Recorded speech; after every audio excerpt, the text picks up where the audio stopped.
Okay, good afternoon, everyone. Great being back. We only thought we were closed, right? So we'll do this as we move forward. First of all, make sure you're signed in, and once you're signed in, Madam Clerk, would you put the roll on the board?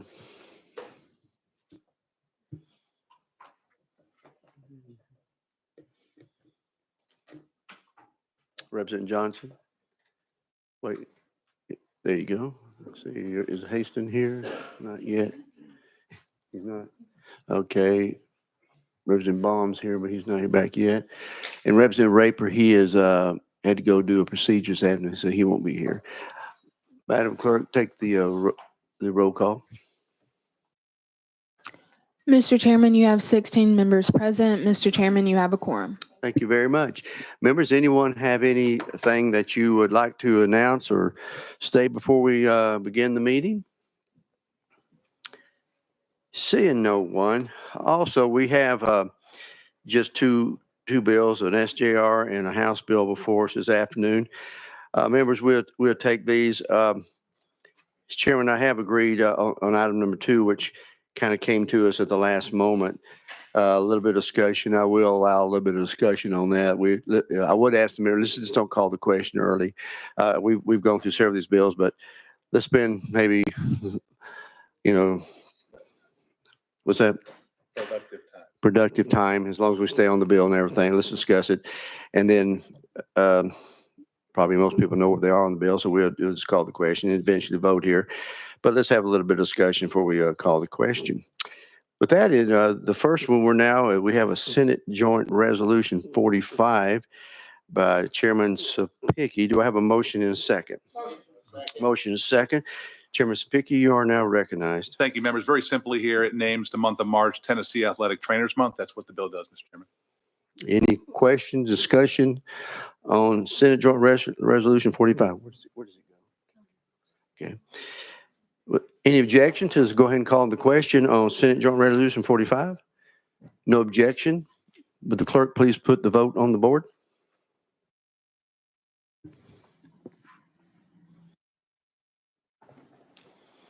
Please take the vote. Mr. Chairman, you have 16 ayes and 0 nays. Thank you, Madam Clerk. Senate Joint Resolution moves out to calendar and rules. Thank you, Chairman Sapicki. We now have one more bill to deal with, House Bill 622 by Representative Mayberry. Representative Mayberry, where are you? Oh, there you are, right here. You got a motion and second on your bill. I understand the amendment is traveling with the bill, so we do not have to add that, correct? Okay, you are recognized to describe your bill. Thank you, Mr. Chairman. House Bill 622 prohibits state, county, municipal, and local governments, LEAs, and public higher education institutions in Tennessee from making hiring decisions based on diversity, equity, and inclusion. The bill mandates that hiring decisions must be solely based on merit, focusing on qualifications, experience, and skills. Also, no particular candidate can be hired in order to achieve any goals to increase diversity, equity, or inclusion in the workplace. I stand ready to answer questions. Thank you. With that brief description from Representative Mayberry. And members, let's keep our comments strictly on the bill, please. And I'm going to go first to Representative Glenn. Thank you, Mr. Chairman, and to the sponsor. This is a tough one. It really is.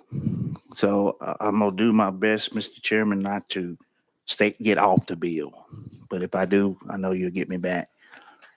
To the sponsor, do you really think we can eradicate racism with the stroke of a pen? Representative Mayberry. Thank you, Mr. Chairman. This bill is simply stating that we're not going to have in the state of Tennessee any type of discriminatory practices in hiring in the aforementioned areas. Representative Glenn. Thank you, Mr. Chairman. Yeah, but the question was, do you think we're going to eradicate racism by just simply writing a bill that says we're not going to do this? Because the reason for diversity, equity, inclusion is to ensure that those who have not been lifted have a equal opportunity based on merit.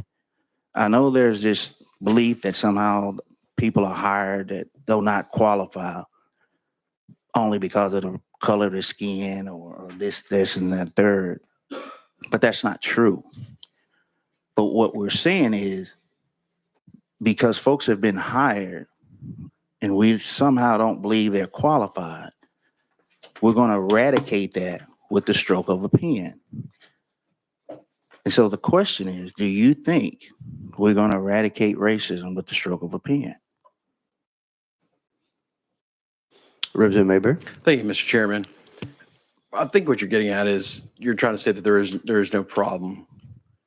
If there's no problem, we wouldn't be here.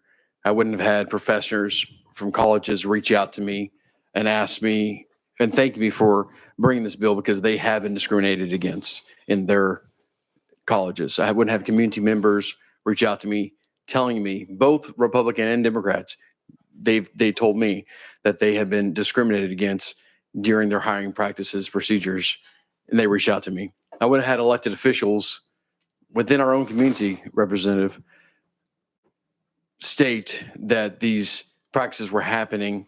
Other communities like Rutherford County School Board, they've reached out to me, multiple members. We've had this throughout the state. I wouldn't have found these DI practices throughout state law as well when going through this bill. So we had these discriminatory practices in Tennessee. I've stated this in past committees. If discrimination in the past is wrong, and I agree it is, then discrimination today is wrong. One more follow-up, then I'll go to the next. Thank you, Mr. Chairman. Is it possible that the people who called you probably were not qualified for the position? Is that a question to That- Representative Mayberry? You may address Yes, that. yes, it is, Mr. Chairman. You may address that. Thank you, Mr. Chairman. Those who apply for these jobs, I only heard their side. Absolutely, I only heard their side. But these are college professors at their jobs. That some of them, I know one particular one, has been at their position as a professor for over 20 years, and he has talked about how he has showed me documents from the college where this was what it was laid out. The goal of diversity was laid out in the position and why he was not able to get to that position. So I only saw what he showed me, but he very much believes he is a victim of discrimination from these types of policies. Let me add this one more. You won't, okay, This one. go ahead. Thank you, Mr. Chairman. And here's my problem with that. You heard one side. And because you heard one side, you decided to say, well, they're being discriminated against. That's not true. It's never been true. Because I can go to Montgomery County right now and show you what discrimination looks like. We have a highway department member who hired a white man, not because he was qualified, but because he was his buddy. This guy has zero experience. And I know this because we did a FOIA request on those who actually applied for the job. It was for a drone operator. This guy had zero experience. He flew drones as a hobby. But yet we had 3 other people who actually had drone pilot in their resume, and they were not picked. So you're not going to eradicate racism and discrimination with the stroke of a pen. Thank you, Mr. Chair. Thank you. Let's go to, Chairman, can I respond to that? you may respond. Yes, sir. Thank you so much, Mr. Chairman. Thank you, Representative Glenn, for your comments. I believe this bill would actually fix that situation because we are going to allow merit-based hiring through this bill. And if you're saying this person was not at merit to have the job, well, that's my whole point of this bill, that we are going to have merit-based hiring in the state of Tennessee. Let's go to Chairman Sapicki. Thank you. Thank you, Mr. Chairman.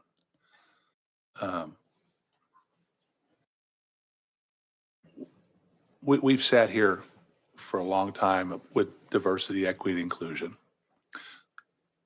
Whether where it's coming from, that's the whole question we have to ask ourselves. But here's what I know for a fact. If diversity, equity, inclusion worked, it'd be in professional sports.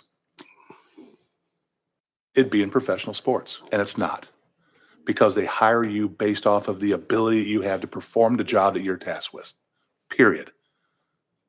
I played professional baseball. They didn't care what color you were, what you had to be able to perform at the highest level. And what this bill does, and this is a question to the sponsor, just for clarification to make sure here, what this bill does is prohibit somebody from making an employment decision based off of race, ethnicity, sex, age, or any other demographic characteristic. Is that correct? Representative Mayberry. Thank you, Mr. Chairman. Yes, that is correct. Representative Chairman Siddiqui. Thank you, Mr. Chairman. Last question is, we need to make sure that we are looking at the content of character when we make our decisions, the merits that people have for the job, and let people compete on that playing field for employment instead of artificially manipulating the workforce. Let's let people compete no matter what color they are, race they are, ethnicity, sex, or age. Let's just let them compete for the jobs that they have going forward. And then we'll have a workforce that the accusations that people make that they're hired because of diversity all go away. It's based off of merit and what they're doing. So is that true? Representative Mayberry. Thank you, Mr. Chairman. Yes, it is. Thank you, Mr. Speaker. Okay, let's go to Representative Johnson. All right, thank you, Mr. Chair. First of all, the teacher in me is screaming right now because as someone who is 62 years old and 61 of those years, my entire life, the words diversity, equity, and inclusion were positive concepts that were things that we strive for and looked to have. Now let's also talk about what is DEI within a company, within a government, within a school system. Don't confuse DEI with affirmative action. They're not the same things. DEI are practices that you do within your company or within your business to make sure that everyone feels respected, whether it's, the veterans, if you have a lot of veterans that work in your company, or if you have disabled, people from other areas. But DEI talks about every group, making sure that everyone is respected and valued within your company so that you have a broad perspective of how you look at things. And we know that companies do better that have strong DEI programs. Don't confuse this with affirmative action and in hiring, because that's what it sounds like folks are doing. And it's so frustrating to me when you're totally just losing the plot on this. And honestly, affirmative action, you had to have merit. You had to be qualified to be chosen. What that was just about was making sure that everybody had an opportunity. So all things equal, maybe you want to hire the Black person or the brown person because it fits in with that community. Maybe you want to market to individuals of a particular group. And so you want to have people in your company that look like that and understand that community. This is just outrageous to call it dismantle DEI when that's not what you're even talking about in this bill. And it's frustrating to someone who understands words and definitions that everybody up here is mixing them up.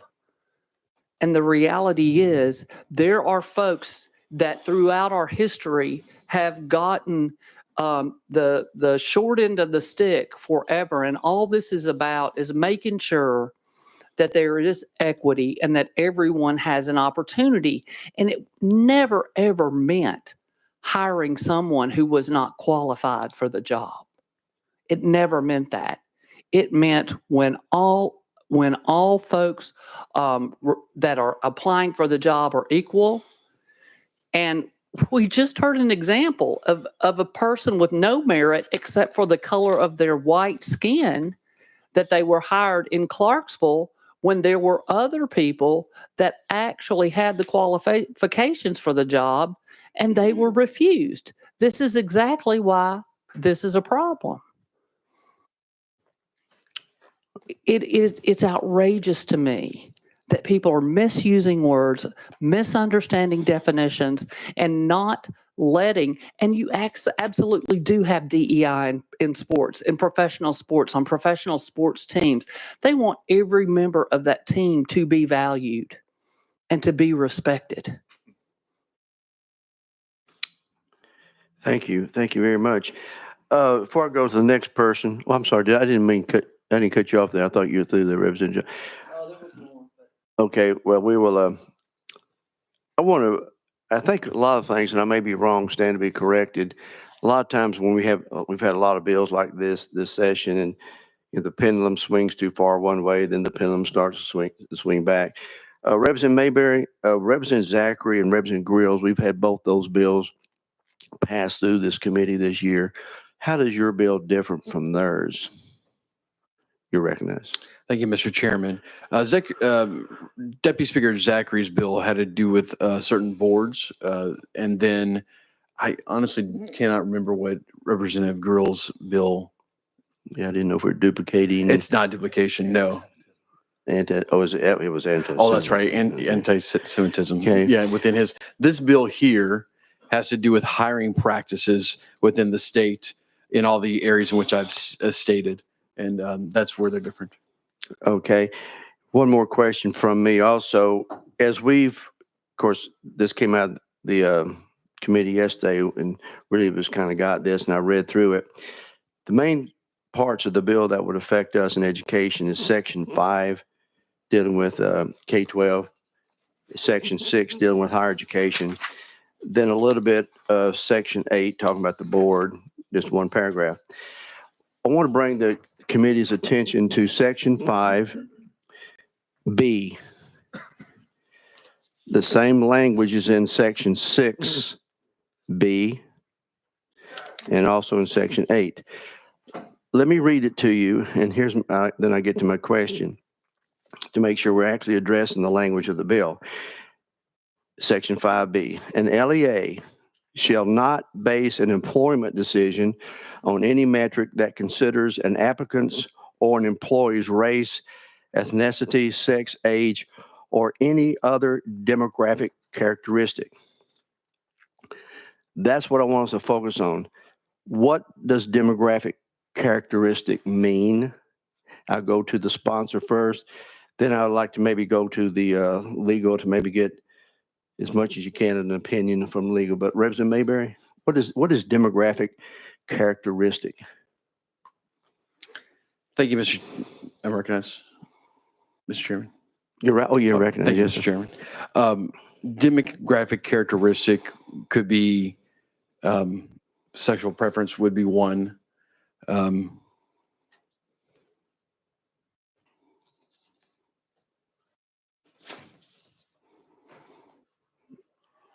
Any more?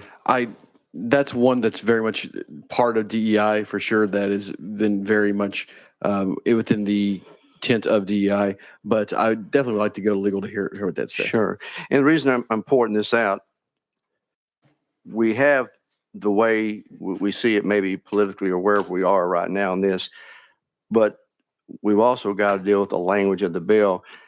So for that objection, I would like to go out of session. And I'd like to ask the legal, when we're talking about in the language of the bill, because we're saying an LEA shall not base an employment decision, that's the key, on any metric that considers demographic characteristics. Is there any legal opinion there? You reckon? Thank you, Mr. Chair. Katie Robertson, Legal Services. The bill does not define demographic characteristics. A general definition of demographics includes that the statistical characteristics of human population used especially in to identify markets.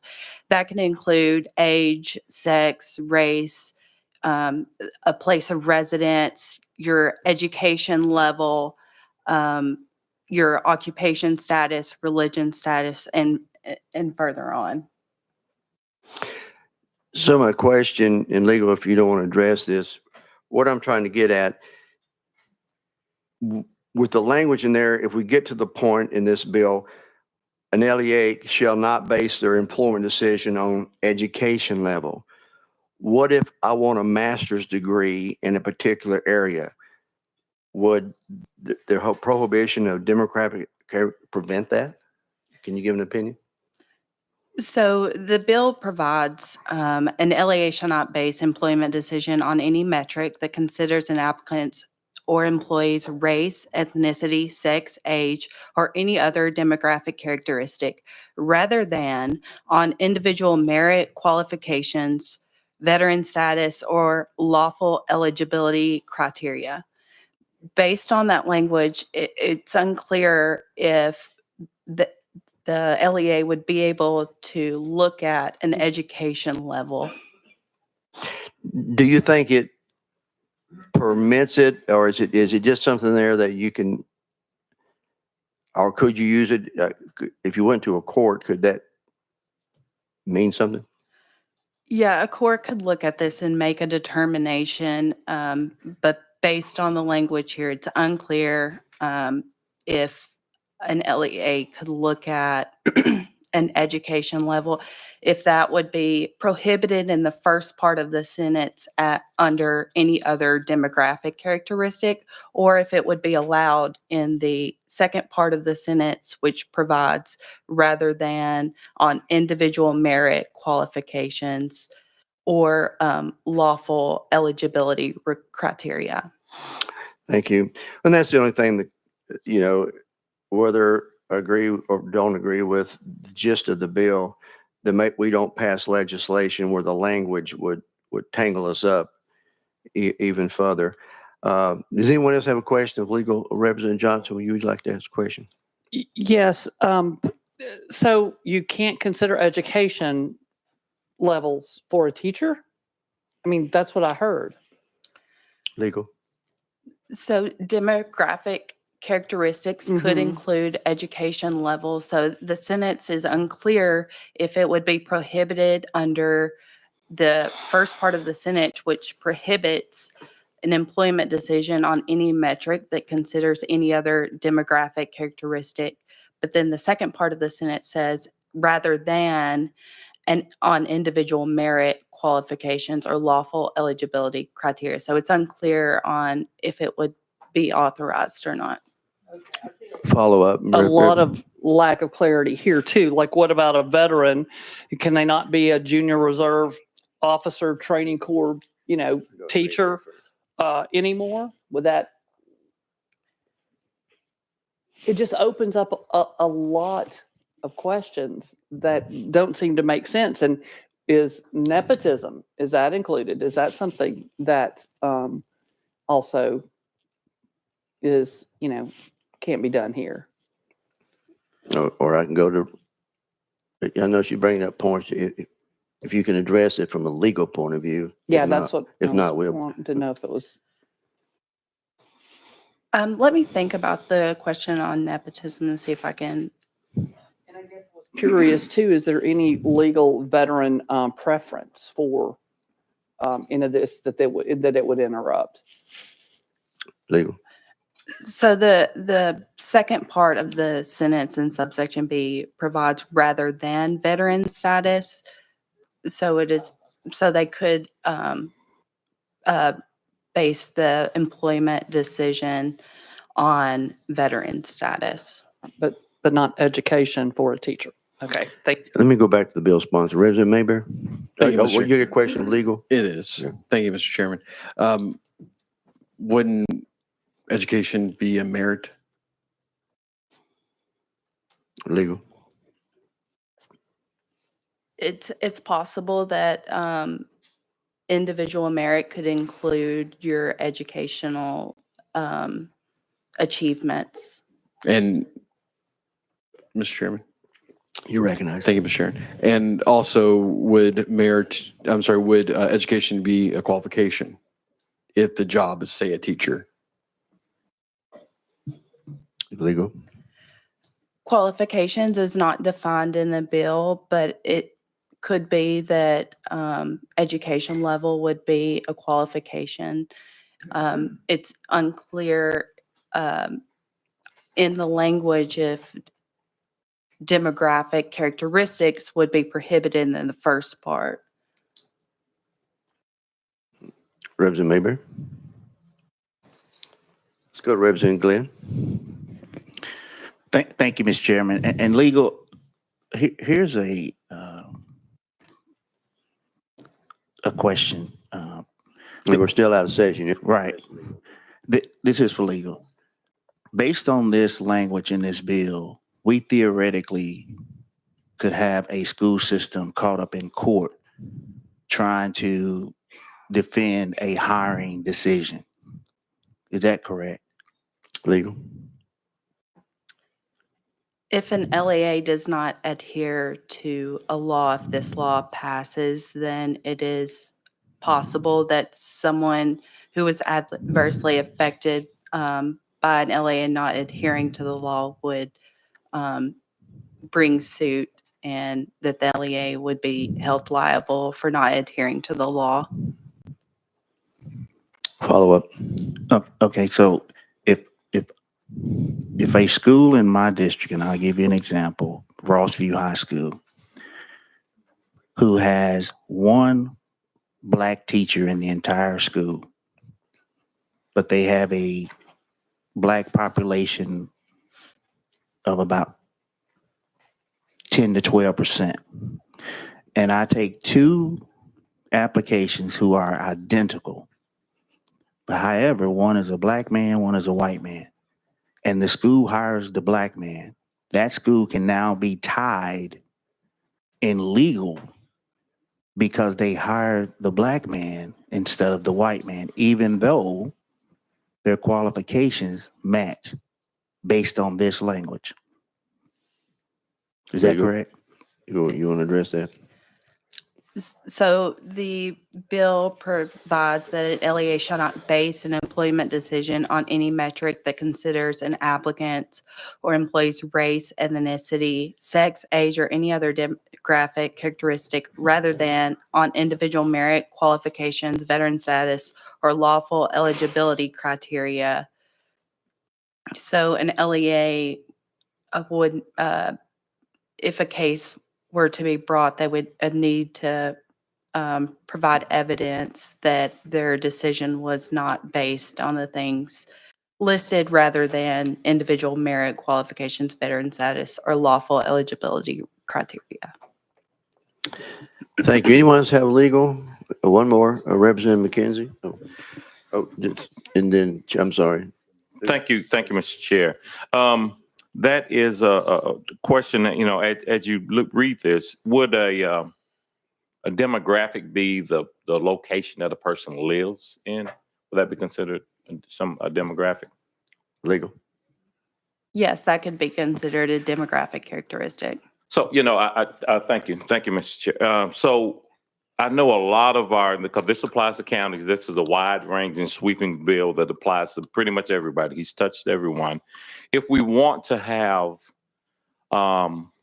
someone that lives, first responder, that lives within an hours or 30-minute drive from their duty station, the way this reads, we can't do that. Based on that definition, we cannot exclude anyone from being 200 miles away based on this definition. Is that correct? Legal. It's unclear on the language because it provides I'm just using LEA at this point, but it mirrors the language throughout for the other entities. It provides an LEA shall not base employment decision on, say, the location for demographic characteristic rather than on individual merit qualification, veteran status, or lawful eligibility criteria. So it's possible that that would be considered a lawful eligibility criteria. However, lawful eligibility criteria is not defined. One more follow-up. Thank you. Thank you, Mr. Chair. You know, if you look at section 2, that deals with county governments, and county governments say they'll have, first responders, fire departments, things of that nature. And that same language exists there. This is troublesome that we're really digging into a situation I don't think the sponsor fully grasped when he was creating this bill and creating this language. We have unclear definitions here. Thank you, legal. I think you shine a pretty big light on this. Thank you. Chairman Sapiki? Oh, are you still at question while we're out of session? Yes. You're recognized. Can I yield and you can come back to me and go to Representative Bolso, please? Okay, without objection. Chairman Bosa?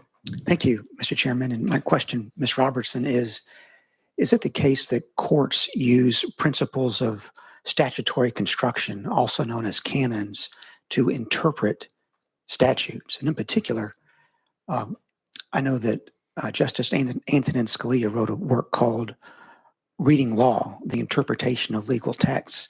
And one of the things that he referred to was a particular canon called the nearest reasonable referent canon, which effectively means that if you have a series of specific nouns or verbs followed by a general one, that the general last noun or verb will refer to the most reasonable and the nearest specific noun or verb in that list. So that in this particular case, when we're looking at the term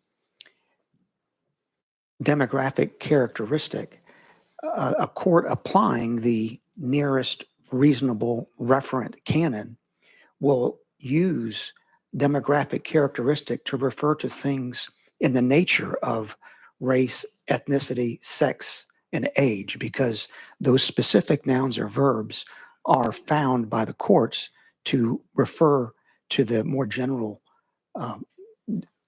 term here, in this case, demographic characteristic.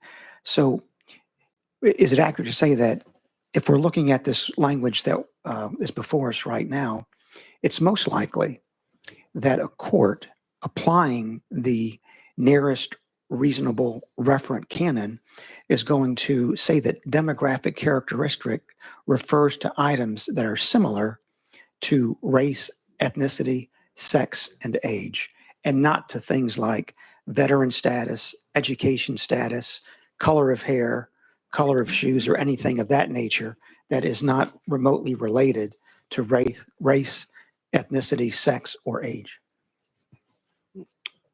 Is that just a comment? Was that a question? Yeah, go ahead. So the language provides or any other demographic characteristic. So I think the language of any other, they would be looking at anything that would fall under a demographic characteristic. Thank you. Chairman Spicky, would you like to be recognized? I do, yes. So words are everything here. If to legal, in any of the sections in B, it talks about whatever section, because all the sections in B look like they're identical type of wording.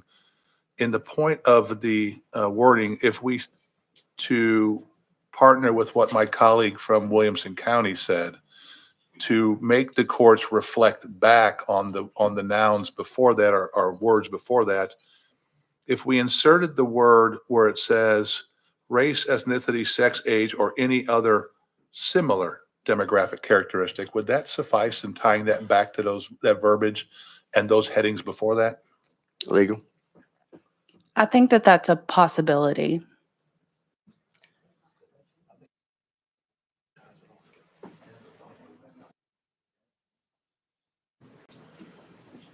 Did you have a follow-up at this point? Not right now. When we go back into session, if you can Okay. go back to me. Have one more. Representative Barrett, you're recognized, and then it'll be the last one on the list. Thank you, Mr. Chairman. And with all due respect to my friend from Williamson County, legal. The question is, in order to prevent putting a court in a situation to have to interpret the language of this bill, since we are in the drafting stage now, would it not be better for us just to put in a definition in this bill before we pass it that defines what that term means so that the court doesn't have to guess what we meant? Legal. It's best practice if a term is used in a bill that's unclear to define that term so that you would avoid bringing action later on. Thank you. Thank you. And members, before we go back into, anybody else want to speak before? If not, let's go back in session. And the only reason when I was reading this, the only reason I brought that up and that caught my ear and eye, demographic in looking into that, I just want to make sure that, you know, the pendulum swings back and forth, but that doesn't have anything to do with make sure we got the script right. Let's go to, section 6, which is dealing with higher education. My colleague on the end of the table here is an economics professor. I just want to make sure that when the wording we have, I know when you have I should know this, but whether you have a doctorate or whatever your degree is, that if MTSU wants to hire you because you have the most qualifications as an economic professor, that someone come along and says, well, I've been teaching it for 10 years in K through 12. Why can you hire me? But they want to base their decision based upon the qualifications of the instructor. I just wanted to catch, that's where I'm getting. I want to catch that we don't kink up something where that's the only thing that concerns me. So anyway, that's where we are at this point in time. Anyone, I think Resman Hakeem, you haven't spoken yet and you're on the list. Thank you very much, Mr. Chairman. And it's not my intent to be offensive, but at the same time, I think we have to speak direct Well, in let's regards to stay this. close to the bill, please. That. Look, You're good. the Go ahead. majority of this committee don't know what it's like to be Black in Tennessee or in America. And what I'm getting at, an example was given in regards to football and how wonderful it is, how things have gone in football. But people lose their memory in that in order to have a Black coach in professional football, there has to be either a lawsuit or the players would go on strike. Now, what happened was they put in a system where it was mandatory for the owner to have Black persons applying for the job, whether they picked them or not. Over a period of time, the owner saw that yes, indeed, people of color can be a coach and to be successful in the NFL. I also listened to some talk about the diversity, equity, and inclusion. And it made me think of the 1964 Civil Rights Act. Do you think that would have been done in the United States of America without there had been some actual attempts and in reality, not allowing everyone who is qualified to have an opportunity for a job? I mean, you had to get a law from Congress to say that you call it merit, what they had back then. That's the same thing you want to do now. But what it says to me is if you're white, if you ain't white, you ain't right. And I think that we have to look at that. Now, some would say, oh, we didn't have no discrimination. But let's look at it. And let's move away from Black folks for a second. I have heard more than one time when the Jewish community say something about the Holocaust. And there are people today who say the Holocaust did not happen. And there are people, I'm not going to say you in this room, there are people who say that no, Black folks have not been discriminated against in this country. I would call you something else, but I'm not going to do it. Now, my question to Representative Mayberry, looking at this information, looking at, starting at the top, Section A, where it talks about the General Assembly finds local governments of their most effective employment when they use essentially the merit system. Now, who makes up the body that selects people for jobs? It hadn't been us. It hadn't been Black folks. Now, we also say that in Tennessee, we don't like for the federal government to tell us what to do and how to do. But now we're going to state to tell local communities what they can do and how they can do.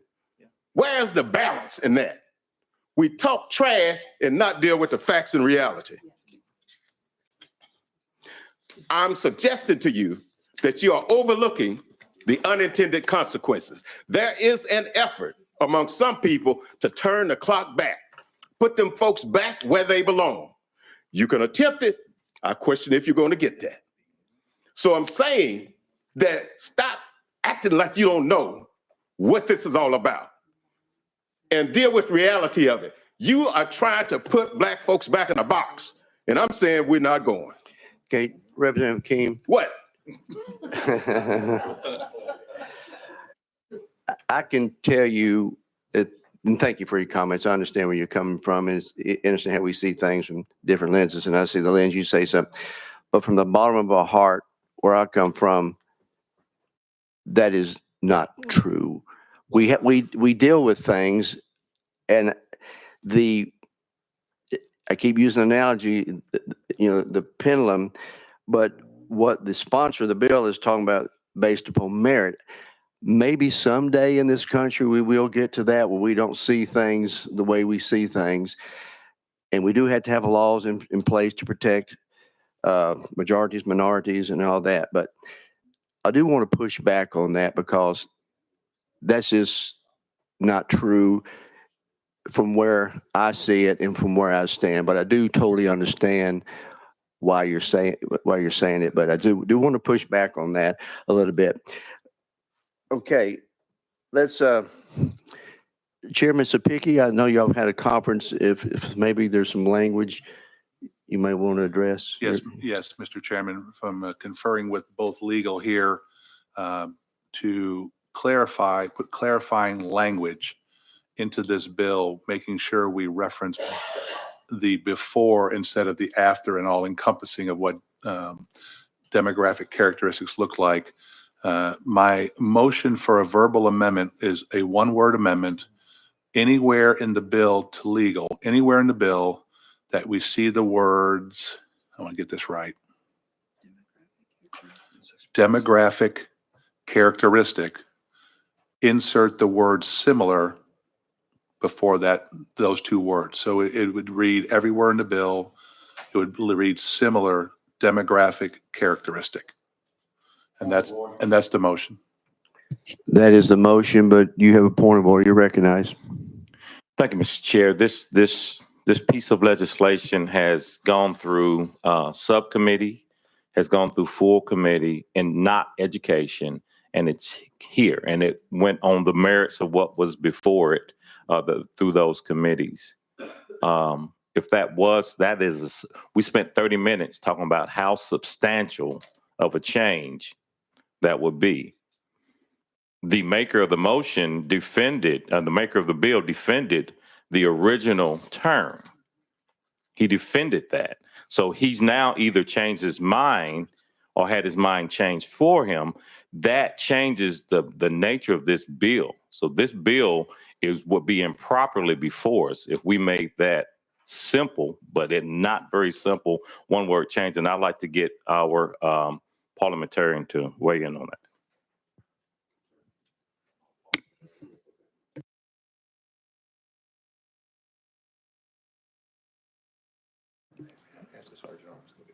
Okay, with that objection, would the Sergeant at Arms go get the clerk and let us ask that question? And while we're doing that, let's have a 1-minute recess.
It's been a minute, hadn't it? Without objection, we're now out of recess, back into session. We have had a discussion with the clerk's office based upon the question that Representative McKenzie, I will come to you and let you explain what the clerk said. Representative McKenzie. Thank you, Mr. Chair. I think I'll restate my point of order. It was the fact that this is a substantial change by adding this word.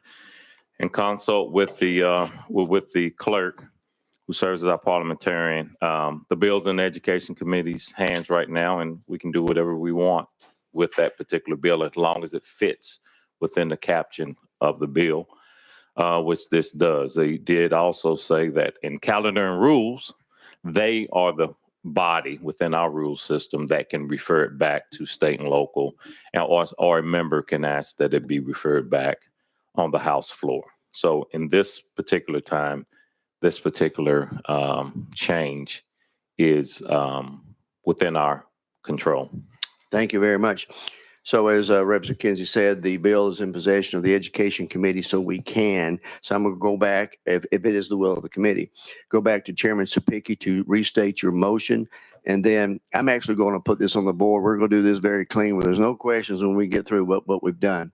So Chairman Sapicki, make the motion. Thank you, Mr. Chairman. The motion is to add the word similar before the words demographic characteristic, wherever those two words are seen in this bill. That's my motion. That's a motion. Do we need to go out of session to legal and have her highlight those parts? Okay, we don't need to do that. Representative McKenzie, you have a follow-up. I do. I have a question for the sponsor. To the sponsor, this is your bill. You have a great deal of pride in it. Why would you be talked out of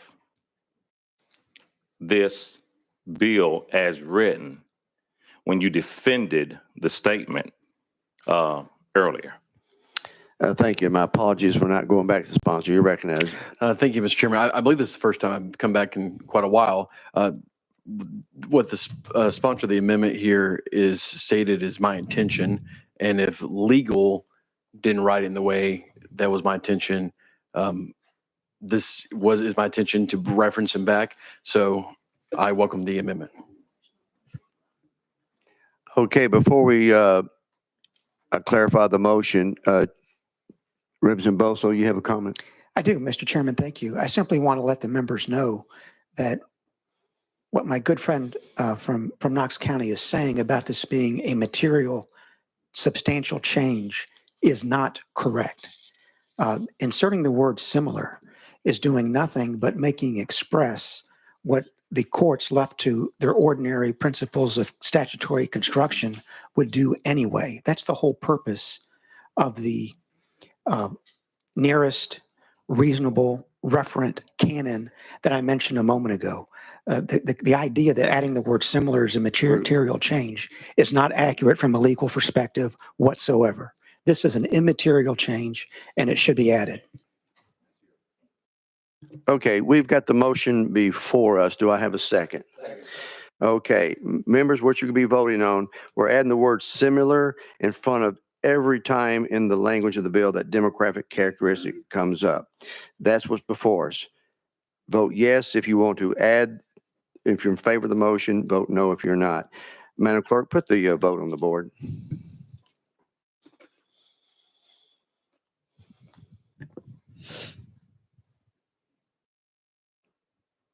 Madam Clerk, take the vote. Mr. Chairman, you have 12 ayes, 4 nays, and 1 present not voting. Thank you, Madam Clerk. The motion does carry and the what's that? And the verbal amendment is adopted. Okay. We are now back on the bill is changed. We have one more person. Let me go to Representative McKenzie, then I think we're about finished. Go ahead. Thank you, Mr. Chair. This bill, I don't think people understand. I'm not an argumentative person, but I need y'all to understand this bill hits in so many different directions. So many different directions. You know, I'm coming up with example after example after example in my head. You know, for a person that live with this type of mindset that this young legislator has. And I hate that this young legislator has this mindset. I hate that. But he does. Let's not be personal. No, please. it's not personal. This is the mindset. This is his bill. This is his will. I hate that he has this mindset.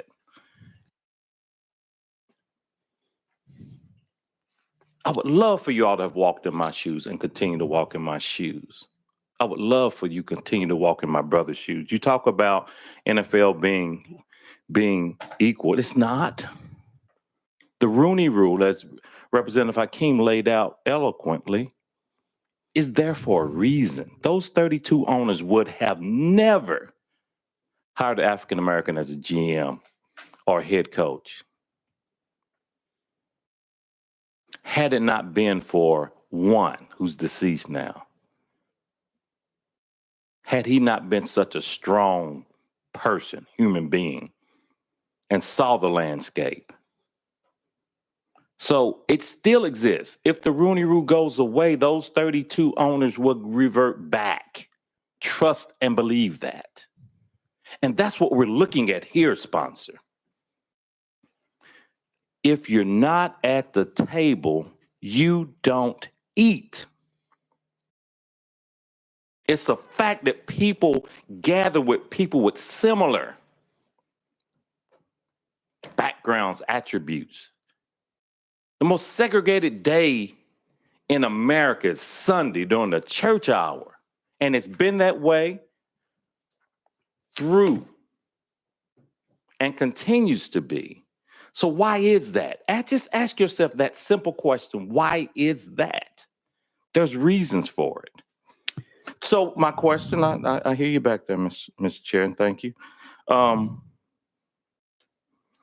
You had a fiscal note of an employee that needed to be hired by the comptroller, and I searched and searched and searched, and that's been scrubbed, but I was able to find it. That you had a out of the general fund $111,000 for an employee and $107,000 that was dealing with the fiscal note associated with enforcement of this particular bill. Now, when I look at the fiscal note, it says, due to updated information provided by the Comptroller of the Treasury, the fiscal memorandum issued on March 26 was determined to be an error based on new information received from the Comptroller of the Treasury, and the fiscal impact has been corrected and it did away with this particular person. But then subsequent to that, in every section, you're basically asking the people to prove to the comptroller that they have a reason to employ these tactics at the county government to try to diversify at the higher ed, at K through 12 ed. What's all that about, Mr. Sponsor? Representative Mayberry. Thank you, Mr. Chairman, and thank you, Representative, for asking the question. I think you would have to speak to the comptroller's office to get the answer to your question on the update. I am not the comptroller. I do want to make a comment to the continuation of bringing up accusations towards me. My life has been about diversity. I went to a diverse college. I pastored diverse people. What I'm against is discrimination. That's what this bill is about. We do not need to have discriminatory practices in our state against anybody.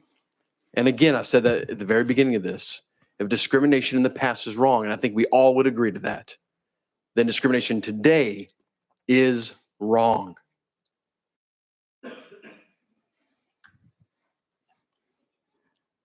Thank you very much.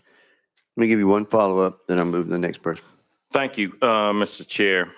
You know, as you laid this bill out, you actually admitted that you got one side of a story. And that's what's wrong with this bill. We as legislators get calls all the time to our offices, all the time, maybe from folks who are incarcerated, maybe from some people who have been let go on their job, from people. We get from our lobbyists, every day, we get someone that gives us one side of the story. Every day. And for you not to follow up for the other side, your words, not mine. You said, I didn't follow up and saw what the other side, see if there's any veracity to that. I took these college professors and these other folks' turn. I guarantee you, I've had a long conversation with Chancellor at UT about an issue similar. But they followed up and it was baseless. This person, as we get in our emails, we get some folks with some strange tales. And there's always the truth is somewhere in the middle and not where they are. But for you not to follow up and to build a bill, you said you built this bill based on conversations from one side that you got. So I'm trying to understand, why did you not ask anyone on the other side of the argument? Your words, you said you did not. So unless you can change it right now, please do. Why did you not even attempt to see if these were factual statements? Did you respond? Then I'm going to go to Representative Reedy. Thank you, Mr. Chairman. And again, thank you, Representative. Just to be clear, you specifically were talking about the college professor. And without putting them in jeopardy of their job, who am I going to speak to? Because they are the ones that have been discriminated against. I saw the documentation that they provided me from the college, from the institution, read with my own eyeballs the words that clearly stated that he did not meet the diversity goals of that college at that time for these positions, and he was discriminated against. If I went to the college, talked to HR or whomever, then I would be putting him in a position that he told me that he has emailed for years, many people in the state legislature, about these discriminatory practices with under an alias because he was so afraid to come forward because of retaliation at the college. But when he saw that we introduced this bill, he decided to come forward and identify himself. So to respond to you, I saw the other side. I saw the college's words in black and white. I read them and they were discriminatory. Representative Reedy. Thank you, Mr. Chairman. A parliamentary inquiry with Chairman Sapicki's verbal amendment. Do we need to roll that into the 6805 amendment coming from state and local? Do we need to make that whole at this time? According to legal, we're okay. We don't have to. Thank you very much for that. For that. We got one more that I'm going to, I think we've hashed this through pretty good. And all I would like to say to the committee, I understand both sides where we're coming. I understand exactly with the sponsor, and I'm listening to all my life. I'm 75. I get it. We that. Yeah, listen to me now. Don't shake your head. No, you got to truly listen to me. Okay, well, I'm a short white guy, so, but what I really am pleased with that we are listening to each other and having this discussion. So thank you very much. Representative Johnson, make your statement, then I will call on Chairman Sapicki. I guess I'm concerned with every time I hear that a black person or a brown person was hired that they didn't have merit. And it's incredibly frustrating that this seems to be a pattern up here when there's talking about merit, and nobody even questions, is there merit in hiring the white person? And so, but there always is the assumption that there's a merit issue when you've hired a black person. And that's never what this is about. It's always been folks that are qualified getting hired so that everyone has an opportunity. And I still contend that this bill, the way it is worded, by acting as if DEI has quotas, that's not what DEI is. Just, in theory, the wording is terrible. And it is so unfair to do this, and there's nothing that ends discrimination in this. It actually does the exact opposite. And I hope at some point we all learn this. And you cannot tell someone that their lived experience is wrong. You need to listen. Thank you. And committee, thank you so much for this good discussion. Chairman Sapiki? Question on the bill. Oh, I'm sorry. Let me go. You mind me going back to the sponsor of the bill, and then I will come back to you, Chairman Speaker. Thank you, Mr. Chairman. I don't believe anybody here on this committee said that's a black person didn't have merit. I do know, I believe it's the Department of Labor that states that the number one hire of DEI practices are white women. This bill is not pro-equality. This bill is pro-equality, is not anti-diversity. We welcome diversity when it happens naturally through fair hiring practices. What we oppose are forced hiring goals and ideological mandates.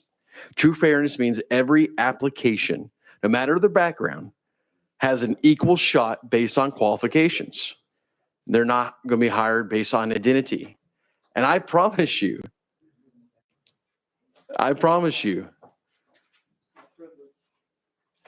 people from all backgrounds of life will have the most merit and they will get the jobs. That's how I've seen in my life. Thank you, Mr. Chairman. Thank you very much. Chairman Sapiki? Question on the bill. Question be called. Any objection to the question? Hearing no objection. Madam Clerk, would you please put the vote on the board?